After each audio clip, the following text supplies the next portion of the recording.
Hello दोस्तों, most welcome to our my channel all variety knowledge पे। Never miss an update. Subscribe now and press the bell icon. दोस्तों, आप सब कैसे हैं? और मुझे पता है कि आप सब बहुत अच्छे होंगे और भगवान को दुआ करता हूँ कि आगे और भी ज़्यादा अच्छे रहे, स्वस्थ रहे और खुशी से रहे। ये मेरा भगवान को दुआ है। दोस्तों, मैं आज आपको इस वीडियो में एक कहानी बताऊंगा और उस कहानी को ख़त्म करने के बाद हम जानेंगे कि इस कहानी में हमको क्या सीखने को मिले। तो चलिए लेट्स स्टार्ट दिस वीडियो।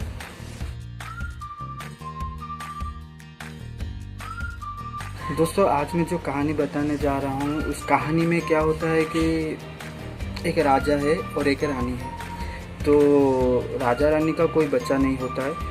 तो वो क्या होता है कि वो राजा रानी भगवान को प्रार्थना करते हैं, उनकी पूजा करते हैं, दुखियों को धन देते हैं, खाना देते हैं और वो दिन रात वो भगवान को प्रार्थना करते हैं कि हमारा एक बच्चा हो।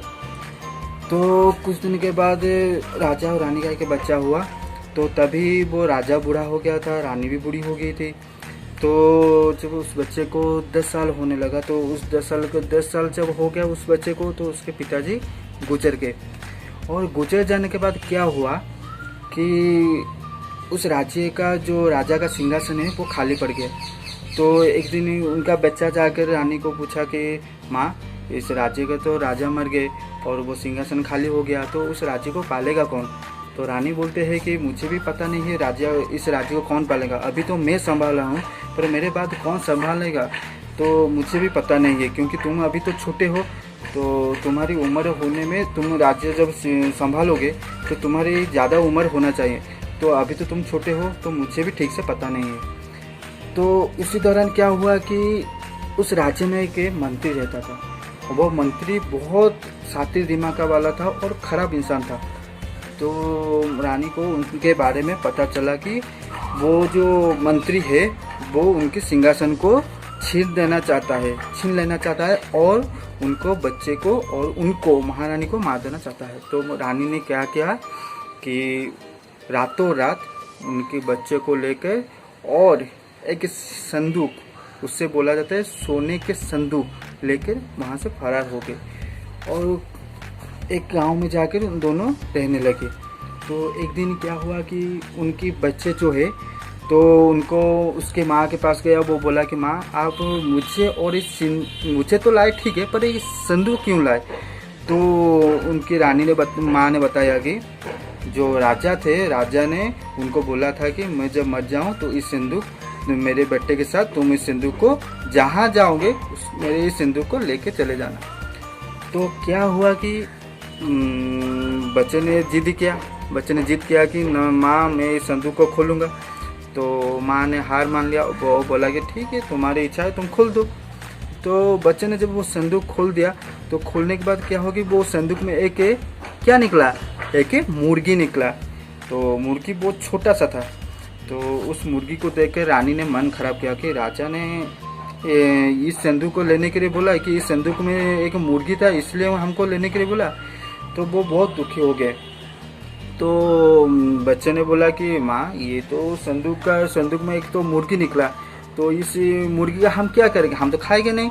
तो हम एक काम करते हैं, मैं जाकर इस मुर्गी को जाकर एक बाजार में बेच देता हूँ। बाजार में जो पैसा आएगा वो पैसे में हम गुजारा करेंगे। तो इस तरह सोच के वो राजा का बेटा क्या किया ना, वो संदूक उठाया और उस मुर्गी को उठाया, लेकर चला गया कहाँ पर? बाजार में चला गया। और जब वो बाजार जाकर वो बैठकर वो मुर्गी और संदूक को बेचने के लिए वो बोलते हैं ना, जो बाजार में जाकर हम सुनते हैं कि आलू का दाम इतना है, टमाटर का दाम इतना है, उस तरह वो बोला कि मेरा संदूक का दाम इतना है, मेरा मुर्गी का दाम इतना है। तो सब हंसने लगे। तो फिर भी राजा का बच्चा वो ही बोल रहा था कि संदूक का दाम इतना है और मुर्गी का दाम इतना है। वो शर्मिंदगी महसूस नहीं किया। तो ऐसा बहुत दिन चला गया। ऐसा बहुत दिन वो बेचने के लिए वो कोशिश किया। हर रोज वो जा रहा था, बेच रहा था, फिर भी उसका संदूक और मुर्गी को कोई भी नहीं ले जाता था। तो क्या हुआ कि ऐसा एक दिन आया कि एक बूढ़ा आदमी उसके पास आया, समझ गए, एक बूढ़ा आदमी उसके पास आया।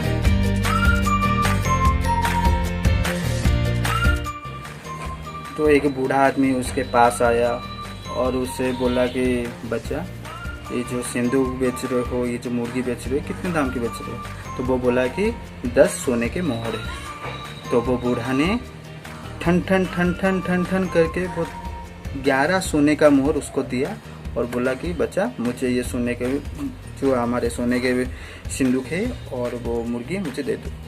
तो वो सोने के सिंदूक पकड़ा और मुर्गी को पकड़ा और चलने लगा। तो उस राजा का बच्चा क्या हुआ कि वो बहुत खुशी हो गया कि जो इतने दिनों के बाद कोई एक बुजुर्ग मिला और मुझे संदूक के साथ वो मुर्गी तो ले गया और 10 मोहर के बदले में कितना मोहर दिया? 11 मोहर दे दिया। तो क्या हुआ कि वो 11 मोहर को पकड़ के वो खुशी से ठन ठन ठन ठन करके चल रहा था। तभी उसके दिमाग में एक बात घुसी कि ये बूढ़ा आदमी मुझे 11 मोहर सोने के मोहर क्यों दिया, एक सोने के मोहर क्यों ज्यादा दिया?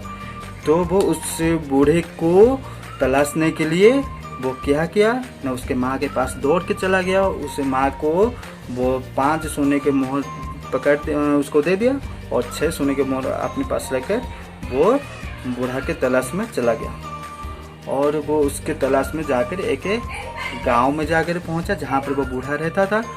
तो वो राजा का बेटा क्या किया कि वो बूढ़ा जहाँ पर रहता था उसके बगल में एक घर को खरीद लिया। 2 सोने का मोहर देकर उसको खरीद लिया और वहाँ वो रहने लगा।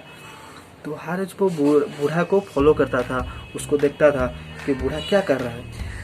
तो उसी दौरान क्या हुआ कि एक दिन वो देखा कि बूढ़ा ने जो उसके जो पास जो लिया था, जो एक मुर्गी लिया था, तो वो मुर्गी को क्या किया ना, एक कढ़ाई में गर्म पानी को गर्म कर दिया और उस मुर्गी को उस पानी में डाल दिया। डाल के वो जाके सो गया। तो तभी राजा को बेटा को एक आइडिया आया कि वो चाय उस घर के अंदर घुसे और वो क्या है, जो कढ़ाई में जो मुर्गी डाला था उसका क्या हुआ उसको देखे। तो वो दौड़ के गया और उस कढ़ाई के पास जाकर वो अपने हाथ उसे उबले हुए पानी में डाल दिया। डालने में क्या उसके हाथ में आया है कि सोने का सिंदूक। तो सोने का सिंदूक तो बेच दिया था, पर वो जो मुर्गी था, वो मुर्गी को जब वो उबले हुए पानी में डाला तो वो क्या बन गया था, एक सोने का सिंदूक बन गया था। सोने का सिंदूक इतना था, इतना था, इतना था, इतना नहीं था, इतना नहीं था, इतना भी नहीं था, वो इतना सा छोटा सा था। तो वो छोटे से सोने को मोहर को पकड़ के दौड़ के चला गया। जाके देखे पहाड़ी के बहुत ऊंचा चला गया, बहुत ऊंचा चला गया। जाकर वो जब वो सिंदूक, वो सोने को सिंदूक को जब खोल दिया, उसमें एक बड़ा सा राक्षस निकला। इतना बड़ा, बहुत बड़ा राक्षस जो उसका गर्दन जाके छू रहा था आसमान को।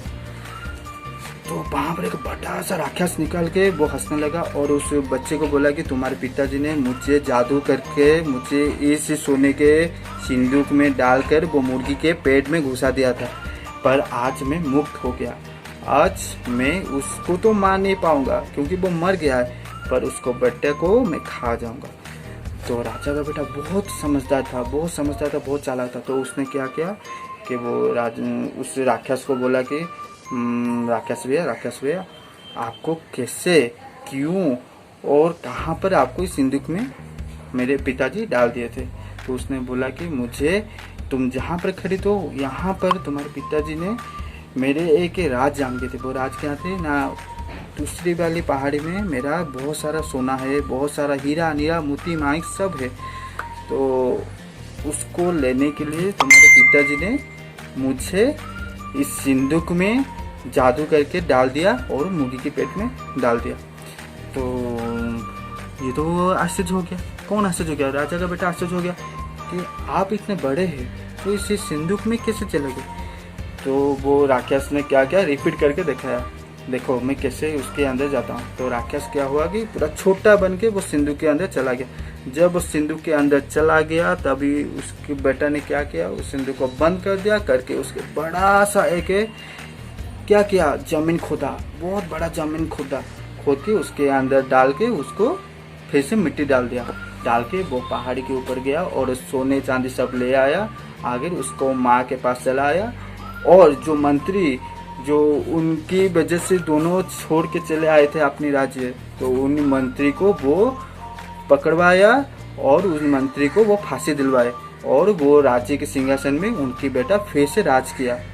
तो हमें इस कहानी में क्या सीखने को मिलता है? कभी किसी से गद्दारी मत करिए, और एक बात, कभी लालच मत करिए। लालच एक बुरी वाला है, और जितने ज़्यादा भी कठिन परिस्थिति आए हमें उससे डट के सामना करना होगा, तब भी जाकर हम जिंदगी में आगे बढ़ सकते हैं। तो आज मैं इस वीडियो को यहाँ पर रखता हूँ। अगर आपको ये वीडियो पसंद आए तो लाइक, सब्सक्राइब, शेयर ज़रूर कीजिए। जय हिंद।